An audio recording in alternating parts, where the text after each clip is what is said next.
परमेश्वर की महिमा हो। परमेश्वर के पुत्र का जन्म और कुमारी के विशेषताएं। यशाया अध्याय 7:14। इस कारण प्रभु आप ही तुमको एक चिन्ह देगा। सुनो, एक कुमारी गर्भवती होगी और पुत्र जनेगी और उसका नाम इम्मानुएल रखेगी। यह वचन दर्शाता है कि परमेश्वर मनुष्य रूप में प्रकट हुए। यशाया ने इसे भविष्यवाणी के रूप में लिखा। यह एक अद्भुत बात है कि परमेश्वर का पुत्र एक कुमारी से जन्मा। उत्पत्ति अध्याय 3:15 में लिखा है कि वह स्त्री के बीज है, तेरे और स्त्री के बीज और तेरे वंश और उसके वंश के बीज। यह वचन सर्प और हव्वा के संदर्भ में कहा गया। सर्प का बीज नहीं और न ही हव्वा का कोई बीज। सर्प गिरे हुए स्वर्गदूत का प्रतीक है। स्वर्गदूत न तो बढ़ाते हैं और न ही प्रजनन करते हैं। मनुष्य में ही वृद्धि और विस्तार है। मनुष्य का जन्म पुरुष के बीज से होता है, क्योंकि स्त्री के पास कोई बीज नहीं होता। यूहन्ना अध्याय 1:13 में यूहन्ना लिखता है कि वे न तो लहू से, न शरीर की इच्छा से, न मनुष्य की इच्छा से, परंतु परमेश्वर से उत्पन्न हुए। जब मरियम ने पूछा ये कैसे होगा, क्योंकि मैं किसी पुरुष को नहीं जानती, तो स्वर्गदूत गब्रिएल ने सही उत्तर दिया, क्योंकि लूका अध्याय 1:35 में गब्रिएल ने ऐसा कहा कि पवित्र आत्मा तुझ पर उतरेगा और परम प्रधान की सामर्थ तुझ पर छाया करेगी, इसलिए वह पवित्र जो उत्पन्न होने वाला है परमेश्वर का पुत्र कहलाएगा। मत्ती अध्याय 1:18 में लिखा है कि वह पवित्र आत्मा की ओर से गर्भवती पाई गई, इसीलिए कुमारी का गर्भ धारण कर पुत्र को जन्म देना ही स्त्री का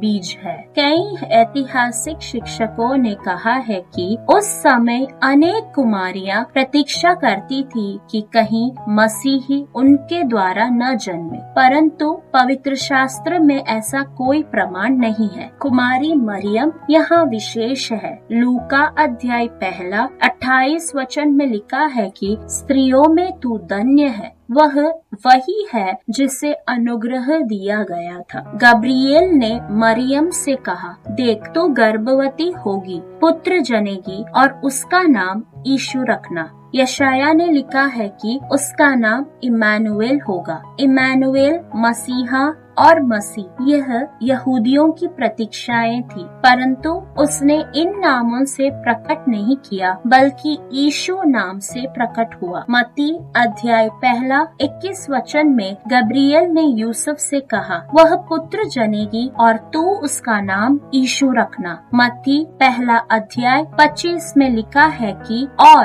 उसने उसका नाम यीशु रखा। इसीलिए जब परमेश्वर का पुत्र मनुष्य के रूप में आए तो उसके नाम को लेकर सब लोग उलझन और संशय में पड़े हुए थे। दाऊद के नगर बेथलेहेम में उसका जन्म किसी स्पष्ट बाहरी चिन्ह के बिना हुआ। 1 तीमुथियुस अध्याय 3:16 में लिखा है कि अर्थात वह जो शरीर में प्रकट हुआ, आत्मा में धर्मी ठहरा, स्वर्गदूतों को दिखाई दिया, अन्य जातियों में उसका प्रचार हुआ, जगत में उस पर विश्वास किया गया और महिमा में ऊपर उठाया गया। पुत्र को जन्म देने का विशेष अधिकार मरियम को मिला। लूका 1 अध्याय 28 से 33 में गब्रिएल ने मरियम से पुत्र के जन्म की बात कही। मरियम ने न केवल इसे सुना, बल्कि स्वर्गदूत गब्रिएल से एक प्रश्न भी किया। प्रश्न यह था, यह कैसे होगा? जब हम भी परमेश्वर के सेवकों से सत्य सुनते हैं, तो हमें मरियम के समान स्पष्टता की खोज करनी चाहिए। हम जो अनेक सत्यों को सुनते हैं, हमें उन्हें स्पष्ट रूप से समझने का प्रयास करना चाहिए। मरियम को अपना उदाहरण मानते हुए स्वस्थ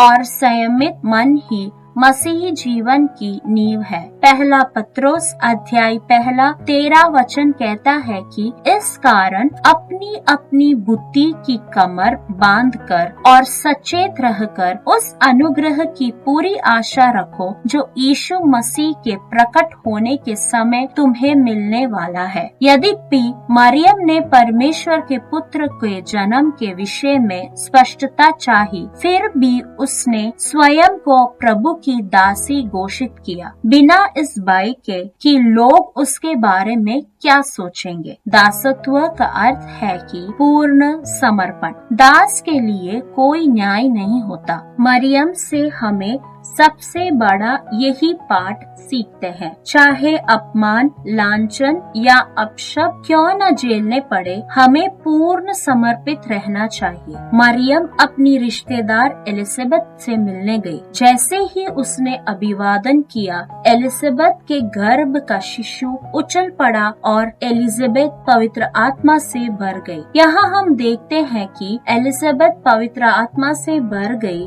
और उसने मरियम का अभिवादन किया। आगे की आयतों में लूका अध्याय 46 से आरंभ होकर हम देखते हैं कि एलिजाबेथ का अभिवादन सुनकर मरियम ने परमेश्वर की आत्मा की और बहुत से सत्य वचन कहे। लूका अध्याय 56 में लिखा है कि मरियम लगभग 3 महीने उसके साथ रहकर अपने घर लौट गई और उसने एलिजाबेथ की देखभाल की। मरियम की विशेषताएं। पहला, मरियम जिसने स्त्री के बीज कहलाए स्थान में परमेश्वर के पुत्र को जन्म दिया। दूसरा, मरियम जिसने गब्रिएल के वचन सुने और स्पष्टता चाही। तीसरा, मरियम जिसने अपने को दासी बनकर अपमान से भी न डरते हुए समर्पण किया। चौथा, मरियम जिसने एलिजाबेथ का अभिवादन किया। पांचवा, मरियम जिसने एलिजाबेथ का अभिवादन सुनकर परमेश्वर की महिमा की। छठा,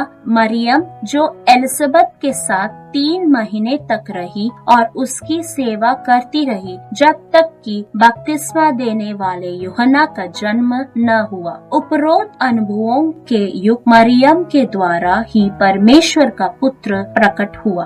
30 वर्षों तक परमेश्वर का पुत्र अपने माता पिता के साथ रहा और अपने देह में पूरी व्यवस्था को उसकी सब आज्ञाओं को मानकर पूरा किया।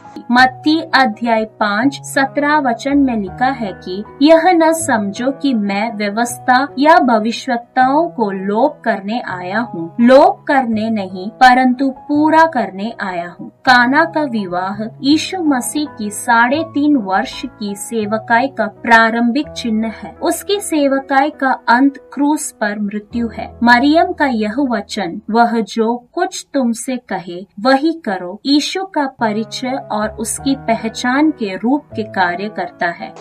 हालांकि यीशु को काना के विवाह में बुलाया गया था, फिर भी उनका परिचय मरियम ने ही यह कहकर कराया, जो कुछ वह तुमसे कहे वही करना।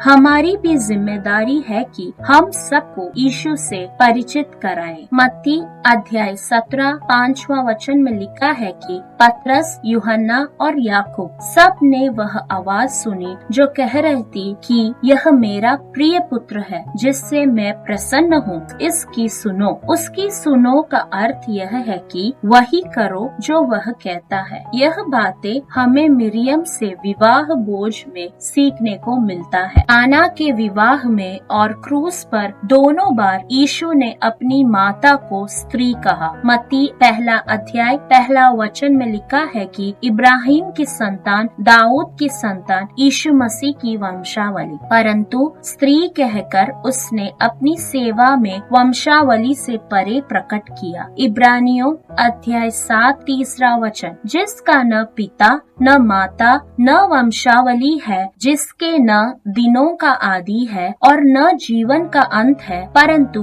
परमेश्वर के पुत्र के स्वरूप ठहरा। यह शास्त्र मेल्किसेदेक अर्थात पवित्र आत्मा की ओर संकेत करता है। वह एक याजक है। उत्पत्ति अध्याय 14 18 वचन में यह बताता है कि मेल्कीसदेक जो परम प्रधान परमेश्वर का याजक, क्योंकि मसीह व्यवस्था की परिपूर्णता है, इसीलिए उसने लेविया याजकाई का अंत कर दिया और मेल्कीसदेक की याजकाई को स्थापित किया। इब्रानियों अध्याय 7-11 वचन में लिखा है कि तक यदि लेविया याजक पद के द्वारा सिद्धि हो सकती है, जिसके सहारे से लोगों को व्यवस्था मिली थी, तो फिर क्या आवश्यकता थी कि दूसरा याजक मेल्कीसदेक की रीति पर खड़ा हो और आरोन की रीति का न कहलाए। इस पद में हम देखते हैं कि लेविया याजकाई समाप्त हो गया है और मेल्कीसदेक की याजकाई का आरंभ हुआ है। आगे के पदों में हम देखते हैं कि यीशु मेल्कीसदेक की रीति पर याजक के रूप में प्रकट होता है। भजन संगीता अध्याय 110 में दाऊद ने भविष्यवाणी की कि यीशु तू मेल्कीसदेक की रीति पर सर्वदा का याजक है। हालांकि जन्म में यीशु की वंशावली है, परंतु सेवा में उसने अपने आप को बिना वंशावली के प्रकट किया। यशाया अध्याय 53-8वां वचन। उस समय के लोगों में से किसने इस पर ध्यान दिया कि वह जीवितों के बीच में से उठा लिया गया? मेरे ही लोगों के अपराधों के कारण उस पर मार पड़ी। यूहन्ना अध्याय 19-26-27 वचन। यीशु ने अपनी माता और उस चेले को जिससे वह प्रेम रखता था पास खड़े देकर अपनी माता से कहा, हे नारी, देख यह तेरा पुत्र। तब उस चेले से कहा, यह तेरी माता है, और उसी समय से वह चेला उसे अपने घर ले गया। यीशु के पुनरुत्थान के बाद कई स्त्रियां और यीशु की माता मरियम और उसके भाइयों के साथ एकचित होकर प्रार्थना में लगे रहे। मरियम 120 लोगों के साथ ऊपरी कोठी में प्रार्थना करती रही। प्रेरितों अध्याय 1-4 वचन। ये सब स्त्रियों समेत और यीशु की माता मरियम तथा उसके भाइयों समेत एक मन होकर प्रार्थना और विनती करते रहे। मरियम ने न केवल पवित्र आत्मा से यीशु को गर्भ में धारण किया, बल्कि पेंटेकोस्त के दिन 120 लोगों के साथ पवित्र आत्मा भी पाई। पेंटेकोस्टल पद में नए नियम की कलीसिया के भीतर यीशु की माता मरियम को सब प्रारंभिक प्रेरितों द्वारा आदर दिया गया। हम यह भी सीखते हैं कि प्रेरित यूहन्ना ने यीशु की माता मरियम को अंत तक अपने साथ रखा। इतिहासकारों के अनुसार अपने जीवन के अंतिम वर्षों में मरियम प्रेरित यूहन्ना के साथ तुर्की के नगर इफिसुस में निवास करते हुए स्वर्ग सिधारी। जो बातें हम सुन रहे हैं वे यीशु की माता मरियम से संबंधित तथ्य है। उन्होंने न केवल यीशु का जन्म देने का विशेष अधिकार पाया, बल्कि पेंटेकोस्त का विशेष अधिकार भी प्राप्त किया। निश्चय ही वह दुल्हे यीशु से दुल्हन के स्थान में भेंट रखेगी। प्रभु आप सबको आशीष दे। आमीन।